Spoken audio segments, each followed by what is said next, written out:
Richard Harkness. Good evening.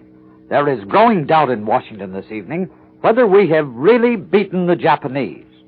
Putting it another way, there is a growing doubt in the capital tonight whether the Japanese know they are defeated. Japan has agreed to the Potsdam Ultimatum, that's true. And by letting the Japs keep their emperor, we have saved as many perhaps as 1 million American casualties. We've saved as many perhaps as 250,000 British casualties. But to many officials here, the news coming out of Tokyo tonight is most disquieting. Now let us look at this news tonight, item by item. Let us piece it together and see exactly what the Japanese are up to. First, there's that delay by Japan in getting to Manila with its representatives to meet our general, General Douglas MacArthur. For some reason, good or bad, this is another one of those bits of Japanese strategy of delay. It's the same kind of tactics, remember, they used in December 1941 while they were preparing for Pearl Harbor. Well, anyway, General MacArthur's accepted their explanation. He's giving the Japs additional time, so we may dismiss this bit of news for our purpose this evening. Second, however, Emperor Hirohito is putting together his new so-called Cabinet of Peace and Reconstruction. The new premier, named by Hirohito, is General Prince Higashi Kuni. Now, this man, who now heads the new Japanese government, is the cousin of the emperor. But more important to us, Higashi Kuni is one of Japan's directing wartime generals. According to one source here in Washington, he was reported during the war to have threatened to try and then threatened to put to death American airmen. So if Japan has any war criminals at all, it would seem that this Higashi Kuni might be high on the Allied list for trial, for a death sentence, and for execution himself. So by putting Higashi Kuni in charge of the new government in Tokyo, Hirohito has done much the same as if Hitler had made some Nazi war dog the head of Germany's post-war government. Well, then, significantly, instead of bringing new Japanese figures into his government, this Japanese general took several key men from the government of Probert Suzuki. He was the man, you know, in charge of Tokyo during much of the war. For instance, General Mitsumasu Yoinai was Minister of Navy under Suzuki. Now, he is the new Minister of Navy in the new government. Now, it is difficult to see why the defeated Japanese need any Minister of Navy at all. Certainly, we're going to take away what little Navy they have left. Well, the hope is, therefore, that General MacArthur will wipe out this new entire cabinet and use Hirohito alone for his puppet. But certainly, when the Japanese think that they can keep on a general who fought us as premier, if they think they can keep on a man like Admiral Yoinai as Minister of Navy, or even have such a cabinet post at all, they do not realize that they've been defeated. They fail to realize they've been whipped. Well, more upsetting than that, however, to many observers here, is the new propaganda line Tokyo is taking to the Japanese people. Now, we know now that the Japanese warlords, like the Prussian generals in Germany, have long had ambition for world conquest.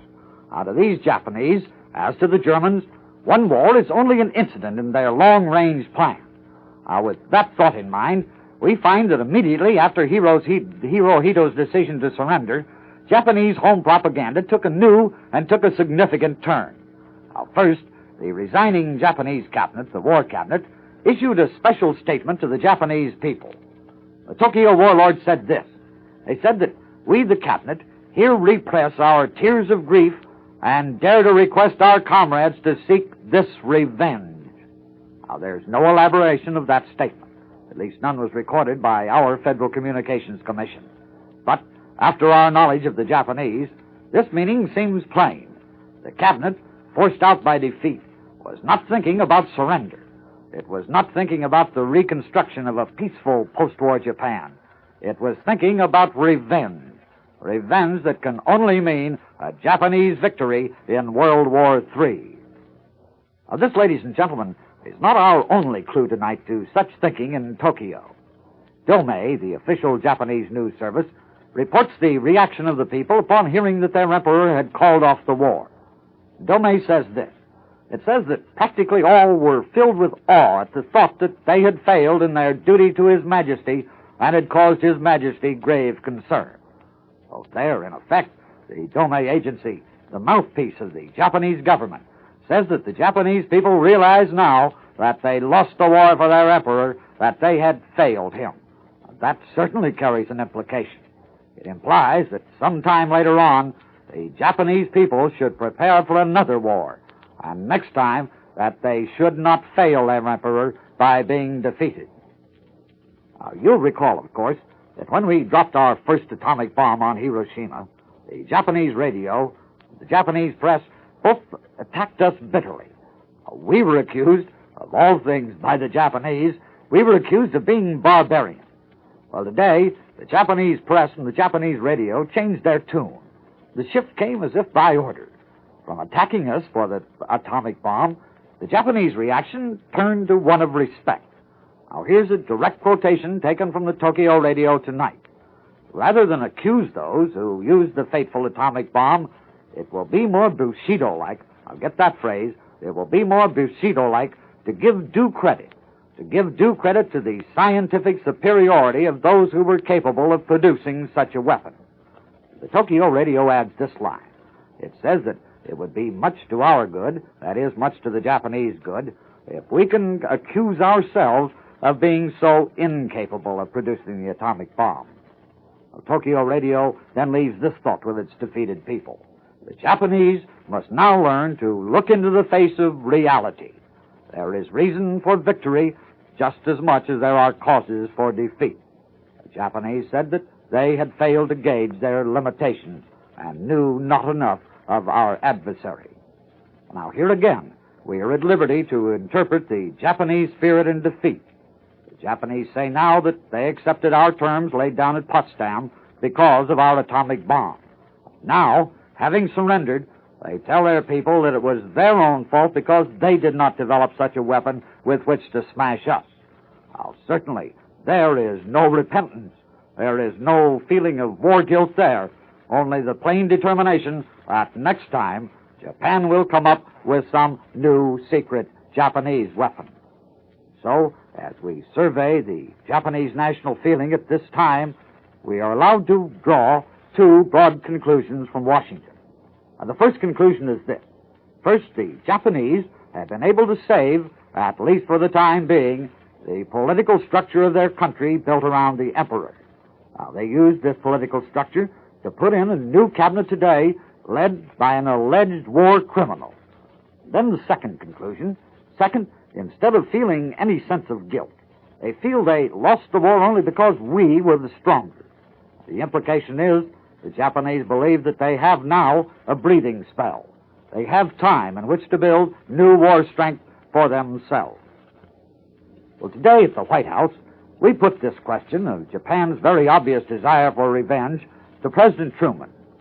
The president obviously has been pondering that question himself ever since the Japanese surrender. I'm sure he's pondering it because he answered so quickly when he said that he said that a desire for revenge was a natural reaction for any conquered nation. But, he added quickly, the Japanese will not have a chance at revenge. Then, not as a threat, merely as a statement of fact, Mr. Truman told us that we are still turning out atomic bombs. The 3 plants which produce those terrible city busters are still operating. So the warning the president served on Japan by that announcement is clear. Any treachery, any diplomatic funny business will bring quick death and destruction on the Japanese from the sky. There are this evening 3 other factors which back up our determination to... There is first the personality of General MacArthur. If any man has a reason to hate the Japanese, that man is Douglas MacArthur. So military sources suggest here tonight that the general will really rub Japan's nose in those peace terms. He may make the Japanese sign on the dotted line right in the Emperor's Imperial Palace in Tokyo. Now, this, of course, would be an ironic reversal of the arrogant Japanese boast made early in the war. You remember that Admiral Yamamoto, then head of the Japanese fleet, said in 1942 that he would dictate peace terms in the White House in Washington. Well, Yamamoto saved face by being killed in a bomber the next year. So, by making the Japanese sign in the Emperor's home, General MacArthur would drive home to Japan that we mean business. The second factor here is the announcement of the size of the Allied fleet riding at sea just off Tokyo tonight. Just 1 hour's sailing time from Tokyo, we have 133 American and British warships ready for action in case of any sign of any Japanese double cross. And third and finally, we are told this evening that when our troops go ashore on the Japanese homeland islands, that they will go fully prepared as if they were making an invasion. That means that each man will carry full battle equipment. It means that these men will go ashore accompanied by tanks. Overhead, they'll have an air cover of fighting and bomber planes. And the American and British fleet will stand offshore ready to shell the Japanese coastline. So, forewarned, we are taking no chances when we send our men to Japan. But for the main point of the news tonight, ladies and gentlemen, the Japanese surrendered after 2 samples of our new atomic bomb. Still, differing from Germany, the Japanese do not know what it means to have their home army defeated. They do not know what it means to have their homeland invaded. So, within a matter of hours after surrender, the Japanese warlords are preparing their people for another build-up looking to World War III. And for us, that means only one thing. We must stamp out Japanese militarism for all time. This is Richard Harkness saying thank you and good night until tomorrow.